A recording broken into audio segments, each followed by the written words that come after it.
देखा जाए 1 का 4 फ्रॉम एक्सरसाइज से 5.1 क्या दिया गया, the amount of money in the account every year, the amount of money in the account every year when rupees 10,000, you can say 10,000 is deposited at compound interest of 800 per annum। मतलब ना हमने क्या किया कि 10,000 rupees 8% per annum से हमने किसी bank में डिपॉजिट कर दिया। तब आपको यह बताना है कि क्या ये जो बन रहा है ये सीक्वेंस है या नहीं है, एपी है या नहीं है, ये बताना है आपको। तो कैसे बनेगा, तो देखो कैसे बनेगा। इसके लिए क्या आप करो कि देखो सबसे पहली बात कि the amount of money in the account, मतलब कि 10,000 रुपया हमने स्टार्टिंग में डिपॉजिट किया था। सपोज कर लो कि यू हैव डिपॉजिटेड रुपीज़ 10,000, मतलब इस सीक्वेंस का फर्स्ट टर्म जो होगा that will be equal to 10,000 as given in the questions. तो अगले साल क्या होगा कि इसका 10% यानी कि बढ़ता है, तो T2 इक्वल टू लिखोगे 10,000 प्लस आप क्या करोगे 10,000 का 8% कैलकुलेट किया जाए ऑफ 8%, ठीक है। चलिए the 10,000 of 8% equal to how much, देखो ये 0 से 0 कैंसिल आउट हो जाएंगे, तो यानी कि हमारे पास आ गया 10,000 प्लस लिखा जा सकता है 800, मतलब इस सीक्वेंस का जो सेकेंड टर्म होगा that will be equal to 10,800, ये हो गया आपका T2।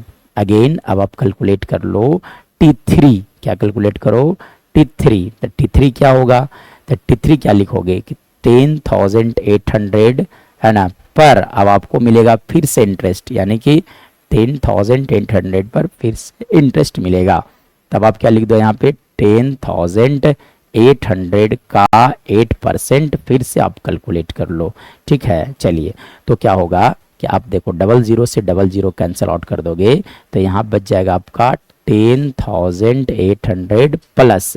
चलिए अब यहाँ से क्या करो, दोनों टर्म्स को मल्टीप्लाई किया जाए, तो 108 इंटू 8 जब आप करोगे तो this value will be equal to 864। So इसमें जब आप ऐड करोगे 10,800 ऐड किया जाए तो this value will be equal to 11,664 rupees. Now देखा जाए कि क्या ये एपी बनता है कि नहीं। तब आप क्या करो, यहाँ से कैलकुलेट कर लो T2 माइनस T1, क्या कैलकुलेट करो T2 माइनस T1। तो देखो T2 कितने थे, T2 जो हो गया दैट इज 10,800 माइनस 10,000, मतलब यहाँ पर जब आप सब्ट्रैक्ट करोगे that will equal to 800। Similarly आप कैलकुलेट कर लो T3 माइनस T2, तो T3 माइनस T2 मतलब आप लिख सकते हो 11,664 माइनस 10,800।